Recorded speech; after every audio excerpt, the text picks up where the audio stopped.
you out there and all of your voices behind us every time we have a statement to make in a political arena.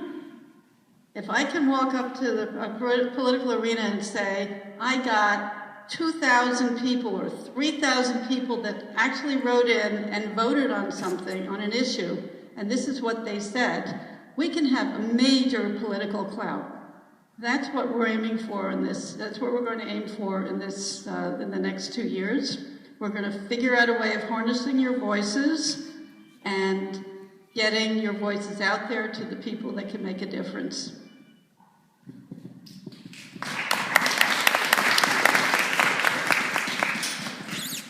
Good afternoon, my fellow neighbors. My name is Jeffrey Escobar, and for those of you who have not had the privilege to meet, and I'm actually running along with Ellen as her running mate to become your next Vice President for RIRA. You know, I am so glad to see so many of you out here today on a Saturday afternoon after rescheduling of this event, after such a tremendous natural disaster that just occurred. It really speaks a lot about the tenacity of this community, about the willingness to be involved, and how much people care about the island way of life, which is one that I truly believe in as well. I don't want to take up a lot of time right now to fully introduce myself. I think that, you know, if you refer to the wire and some of our statements, I think they really set forth a lot of who we are and where we came from. I would like to say, though, and just by way of small introduction, that myself and my wife and my family were original residents of the Octagon. We had first moved into the Octagon when it had first opened, and we've been here ever since.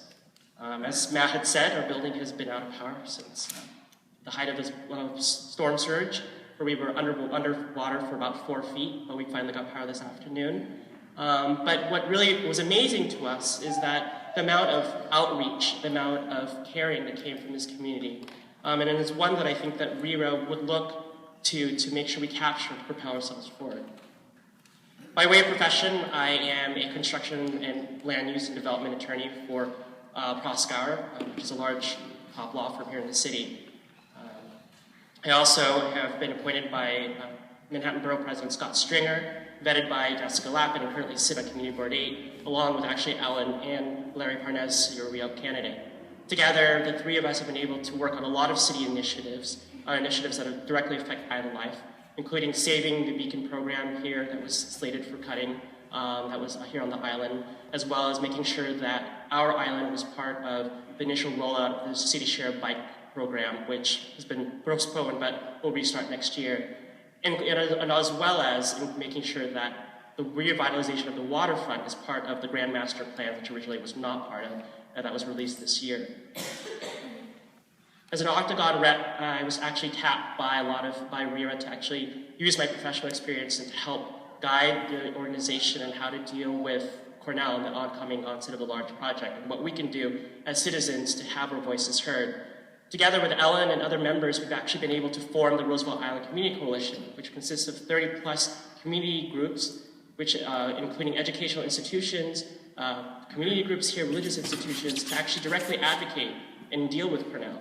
We even went so far as to help, during the last public advocacy meeting, to be able to have Cornell rethink their strategy of not using barges for the island, which now they've said they're contemplating not doing any longer, or contemplating to do instead of using trucks instead.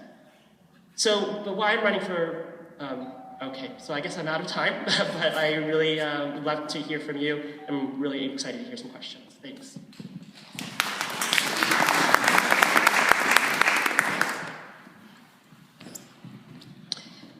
Wow, what a week. First of all, I just want to acknowledge that we have had Hurricane Sandy with millions impacted, flooding, fires, and many of us were able to come through this unscathed. But you know, many, many people who have been impacted, so our hearts and our prayers go out to them.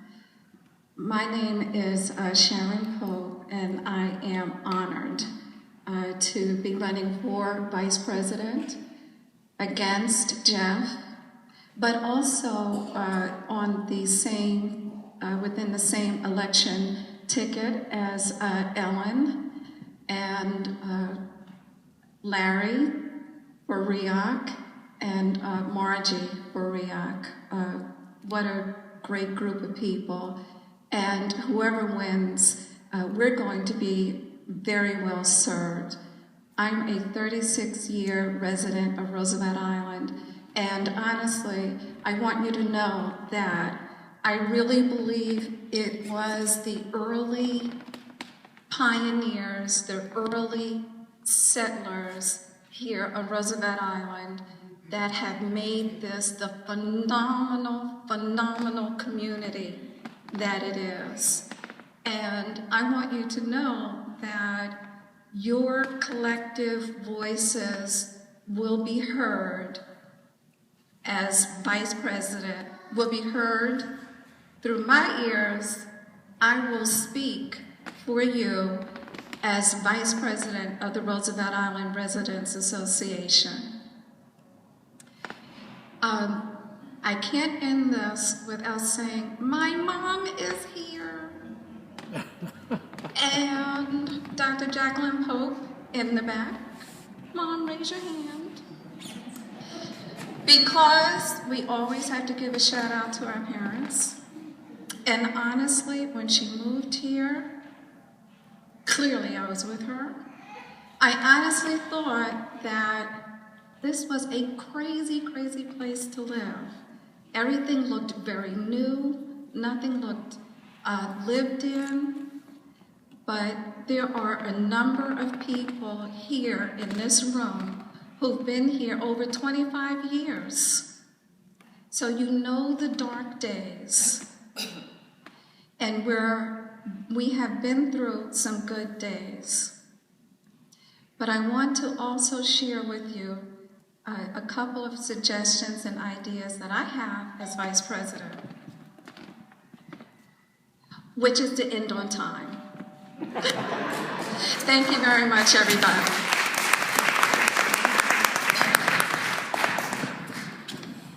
So I'm Larry Parness, and I'm running with Margie for the RIOC board. Let me just say first that I think we all owe a debt of thanks and gratitude to Matt Katz, who's really devoted himself to the island. And I hope, Matt, that your MacArthur speech, you won't fade away, but you'll still be around to help us and participate, because if you don't, we will sorely miss you. And you ain't going. Okay. So I'm running for RIOC board. I have been a resident of the island since 1977. We've lived in Eastwood Island, Westview, and we're now in Rivercross. My family, my two kids grew up here. My daughter with her son and my wonderful grandson, who you may know as Sebi if you've seen him around. They are now living with us while Carlos does his residency in Brooklyn. So I have a real good background on the island. I coached both of my kids in soccer. My background is with the Department of City Planning, where I worked for 39 years. Basically, the last 25 or so, I was running the Euler process, which some of you know about, some of you will get to know about through the Cornell project. And I'm also, as Jeff pointed out, a member of Community Board 8, along with Ellen. And so I think I have the experience, both professionally and living here, to be an effective board member. I think the problem is that residents have been disenfranchised because of the state power to override the local laws, especially in the property that's the subject of the master lease. None of the property is subject to review by any of the city agencies. There's no community board role for the portion of the island that is under the master lease. Fortunately, Cornell is not and will be going through a Euler. I think the board has a role to play in the Cornell project, because what they do is certainly going to affect us right here. And I want to make the board representative of the residents of the island. So the board needs to be more open to the thoughts, the ideas of the residents of the island when they make their decisions. I think there needs to be better communication between the board and the residents. And I went onto the RIOC website, if you want to call it a website, and it's really nothing. You really can't get a lot of information off there, and I think that's one place where the board can improve its communication. And I see I'm getting the ding, so I will pass it on to Margie.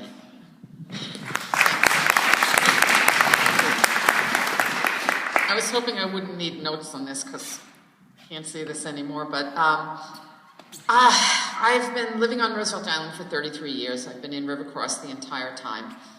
I've worked in banking for about 15 years. I was a management consultant for a while. I'm currently director of administration for a brand licensing company.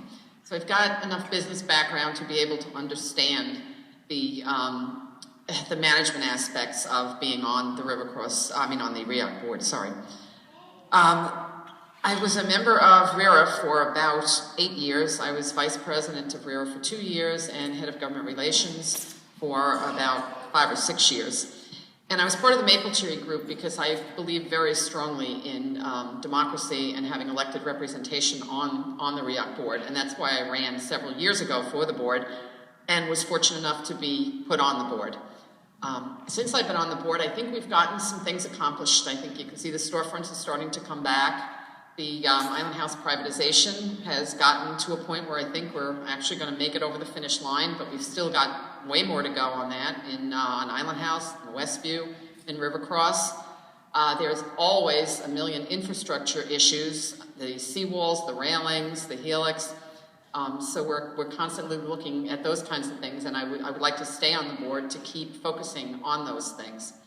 I don't think we get it all right by any means, and it's a difficult position to be in because while we have the responsibility to be running the island, we have somewhat limited authority because of being a public agency, their public authority.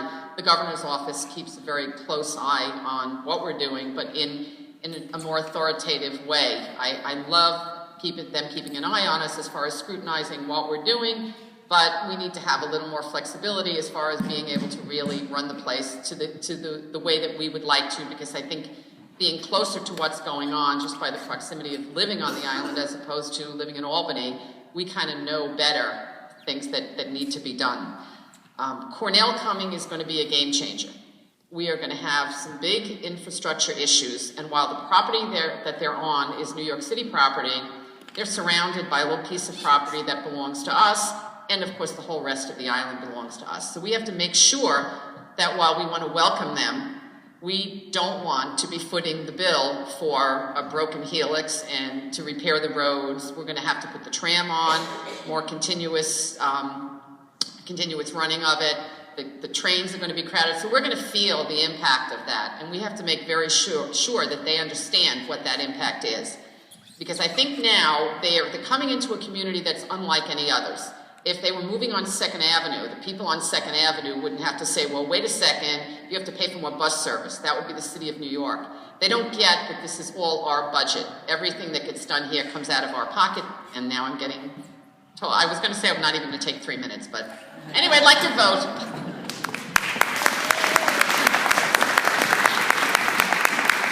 Thank you all. As you see, there are 2 other candidates for the RIOC Board of Directors, Michael Shinozaki and Linda Tong, who unfortunately can't be with us today. However, Michael did send a short statement, and I'll ask Ashton Barfield, who has been our resident elections guru, to read it. I don't know whether, excuse me, I'm sorry. That'll be much better. Michael didn't say, please read this, so we're doing it as a favor to him. So he hasn't had an opportunity to edit it. It's just in an email, but I think it might be helpful for those of you who don't know what he's interested in. Is that a comment? Okay. I think it's heat. I appreciate the opportunity to continue to serve the community of Roosevelt Island as a member of the Board of Directors. Closer? And slower. And louder? Really? Okay. It's very loud to me.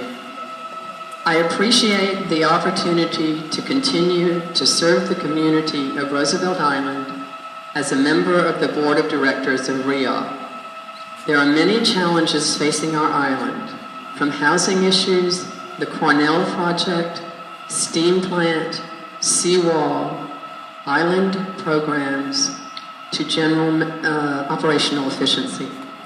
Each of these issues possesses, I'm sorry, it's really hard to read, there's a glare off the screen. Each of these issues possesses considerable technical, economic, and political challenges. I think I am uniquely qualified to serve on the board to address the breadth of issues facing our residents.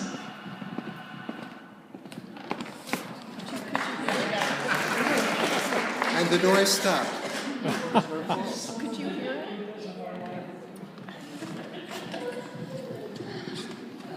Now, we are in a chapel, so if you see some connection between the noise and the statement, I'd rather not go there. What we're going to do now is take two very general questions that the election committee produced, go back down the table and ask each of the candidates to address it. Then we'll take a second question and come back up. And then when we open the questions to you, what I'm going to ask you to do is to identify yourself, tell us what building that you live in, and then indicate whether the question is for the entire panel or for one individual. If it's for one individual, the other candidates will have the opportunity to respond. So, the first question is, what skills and experiences will you bring to the Common Council? Very general question. Common Council? No, I'm running for RIOC. Or the RIOC Board of Directors.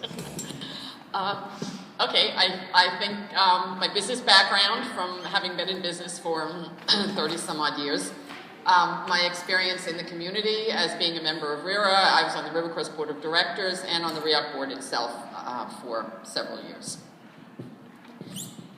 So, as I said earlier, I worked in the Department of City Planning for 39 years. I was ULURP. I'm very familiar with zoning and planning. I'm also on the community board where I've actually learned a lot about the other side. When you work for the city, you're on one side of the fence. When you become a community board member, you're representing the community, and you get a really good perspective of that. So I have both sides of my experience really help me on being on the board, dealing with complex issues, resolving complex problems, and living here for 35 years. I don't think you can beat that, except for Sharon. And I was a baby when I came.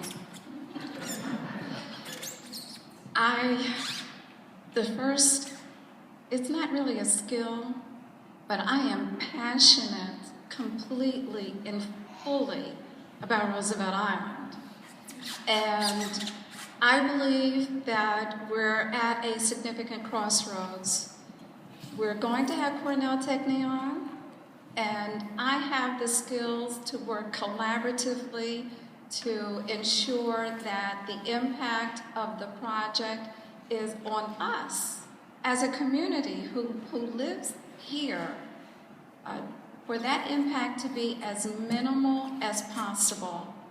I've taken nonviolent, or what is more colloquially called compassionate communication skills, conflict resolution skills, and I am committed as well to ethical issues, social justice, as well as environmental stewardship. So that gives you an idea of what I believe in.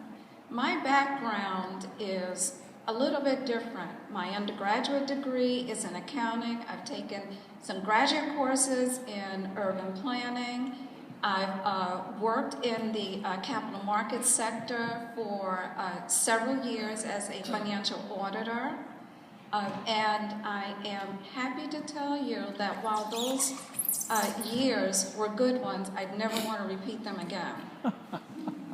I have I have steered my career in such a way to concentrate on my two passions. There's that word again, passion. One is community advocacy, and the other is community planning or urban planning. And I have to tell you that I think that those are, it's a phenomenal background to have, and I have a very strong skill set to serve the Roosevelt Island community. Oh, I forgot, I'm so sorry. One other thing, I've been president as well as vice president of this organization, so I'm very familiar with it, and I'm a council member. I've also lived in Eastwood, also lived in Island House, and that's it. Thank you, Jeff.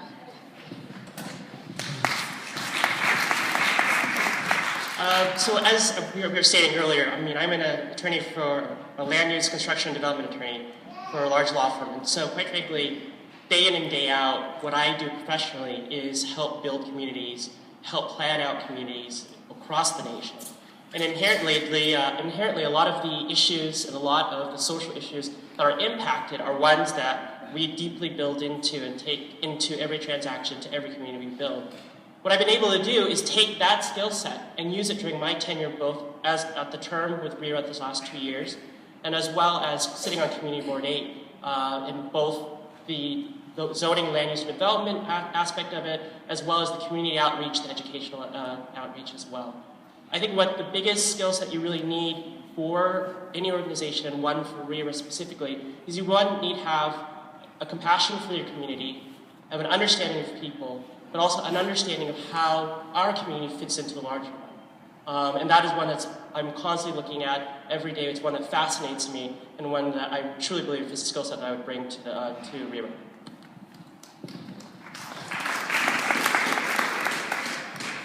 I just want to say, I think you have two really awesome choices here for vice president. I've worked with both of them, and I think that you can't go wrong with making either choice. I've witnessed Sharon deal with an angry mob of people showing up at a meeting, and she calmed them down very nicely, and she really did handle the group really well. And Jeff does a terrific job as part of the Roosevelt Island Community Coalition. He's been really fabulous in funneling us along and making something that was very difficult to get off the ground easier than it might have been if we didn't have his input. So my skill set. I'm a social worker. I have a master's in social work. My skills are facilitating things. I can make things happen.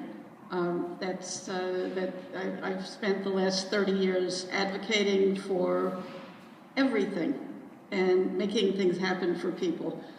And I can walk into a community group and make something happen when it might have not have been happening before. With Matt, things were happening. So I have a really hard act to follow with Matt. And so I think that I have the skill sets to at least do almost as good a job as Matt ever did. So.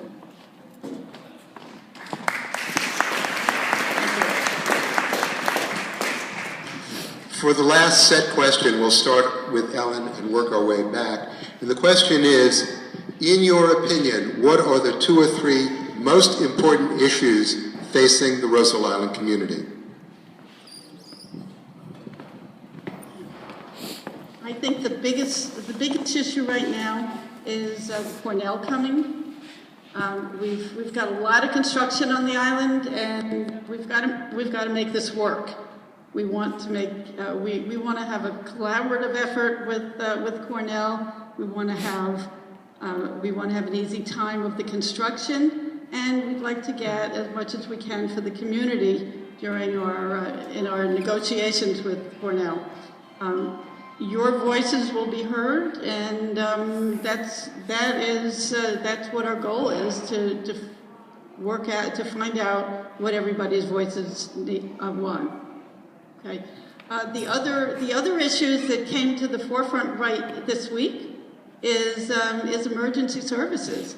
And I think the big issue that I noticed and I'd like to address is how do we find out the needs of our neighbors in a timely fashion so that we as a community can help each other quickly?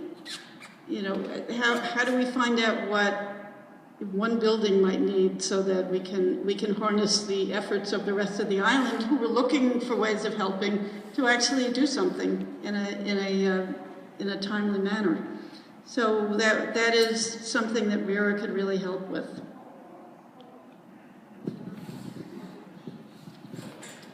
Obviously, we work very closely with Ellen, and one of the largest issues I see on the island, not just withstanding Cornell, but also the development of both Cornell and the related Hudson buildings that are going up continuously at the same time. I mean, we have a retrospect of spending the next 20 years of the island becoming a construction zone, and one in which we have to pay careful attention to.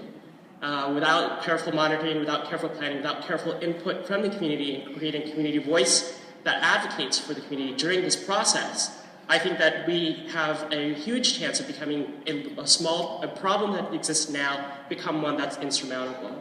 So that's the first. The second that I have, and I'm probably just my daughter and she thinks it's time for me to come get her, but the second huge aspect of it is one that I actually has been a huge issue for us, especially because my wife is from the Northeast and hurricanes are a bigger issue. But the categorization of the island as a Zone A zone has been a major issue that prior to the actual hurricane in which we've had to live through has been one that I have been dealing with actually directly with some of the city officials and trying to recategorize the island. The reason being is that in 2006, in my profession, there was a report that was released specifically by insurers, by the actuarials to insurers, stating that the biggest impact that this area is going to be facing is hurricanes of the nature that we've just seen. And in 2006, were advising insurers to start pulling or not renewing flood insurance because of this purpose. Suddenly we had Zone A and Zone B and Zone C come out, preparedness and whatnot. And it was a little disconcerting for me to see, especially where the octagon is sitting and being in the northern part of the island, to see the entirety of the island be categorized as a Zone B region. So, including with Ellen and Ellen's viewpoint as to emergency preparation, I also think that there has to be a larger view of how the island is being treated when disasters such of this type approaches. The last is truly communication.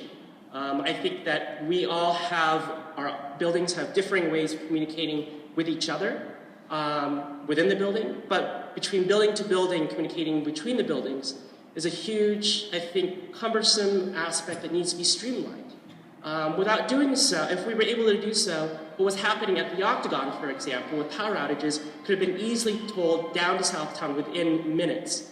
And that just didn't exist. It was not one in which we had a prevailing system within RIRA in which we would be able to pass along and strategize as to communicating what is going on and what is being reached. And so hopefully working closely with RIRA and the next president is to develop a system no different, a system that capitalizes both on the multiple ways that we all communicate now to make sure that as neighbors, we are all communicating with each other.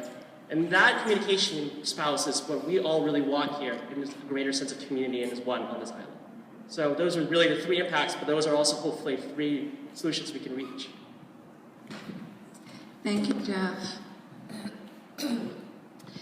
I think having a leader that can work collaboratively is absolutely crucial. When I was first appointed to the community board, I was appointed by a Republican. I'm a staunch Democrat, and he reached out to me, and we were able to work together. I think that it's those skills, the ability to work across political lines, gender lines, income classifications, racial divisions, building divisions. Those skills, I think, are going to be very, very important as we communicate more with Cornell Technion. I also want you to know that I have lived through three major projects on Roosevelt Island. I saw Riverwalk being built, Octagon being built, and Manhattan Park being built. I am familiar and knowledgeable about how those construction projects impact our community, and it's someone who has the collaborative language. I think will be able to successfully work with Cornell Technion to make sure that our concerns are not only heard but also addressed. Secondarily, I want you to know that my dream is to have the Roosevelt Island Residents Association meetings streamed live. We now have the technology where if you're not able to make the Roosevelt Island Residents Association meetings, which happens the first Wednesday of the month, if you're not able to make it, you won't have to wait until you can find the video on a particular website. You will be able to just go on the internet and see the meeting taking place as it is happening. Because I want you to know that it's very important to me that the Roosevelt Island Residents Association be much more accessible and also moves around within the community. There was a time when the meetings were held in Manhattan Park at 8 River Road. Now and we used to switch back and forth. Now there are community spaces in other apartment buildings as well that are on the island, and I think moving the meetings to different apartment buildings, you know what, it might be a tad inconvenient for the council members, but I think having the ability to walk down or take the elevator down in your own building to attend a residents association meeting is very, very important. So I would like for you to consider that, because working together with everybody here, I think we will be able to do that. I'm going to agree with Ellen and Jeff and Sharon that the number one issue right now is the Cornell project, and it's important for the board members because they have to reach an agreement with Cornell, because a piece of the property that Cornell will need for their development is currently under the jurisdiction of the board. So the board has the ability to protect the island, protect the impacts of Cornell, and they have a great negotiating tool, and that's the fact that Cornell needs the property that the board has jurisdiction under. So that's a key role for a board member. The second thing, I think we have 3 buildings in Southtown that should start construction soon. That will essentially complete the build-out of the RIOC portion of the island. So the role of the board shouldn't stop at that point. The board then should make sure that what's great about this island should continue, which means maintenance, improvement of the conditions that need improvement, maintaining the things that are great now and good now, and coming up with other ideas to keep the island and the RIOC property in good shape. And I think those are the 2 main issues that I would be focusing on if I were on the board. I can't believe I'm going to disagree with all of you. I don't think Cornell is the biggest problem right now, or the biggest issue. I think maintaining the character of this island is what's important now.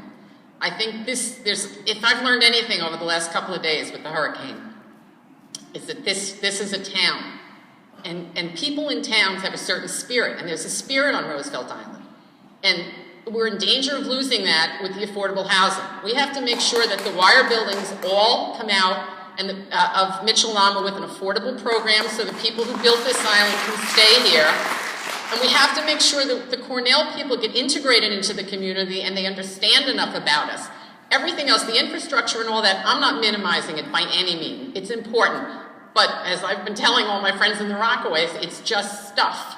We can fix that. If the helix breaks, we'll fix the helix. If we need more buses, we'll get them. The important thing is keeping this community as a community. And that's why I've lived here for 33 years, and I want to stay, and I want everybody else to feel the same way. I'm a little emotional right now. This is your time. If you'd like to come up to the podium and ask questions, again, your name, your building, and to whom the question is to be addressed.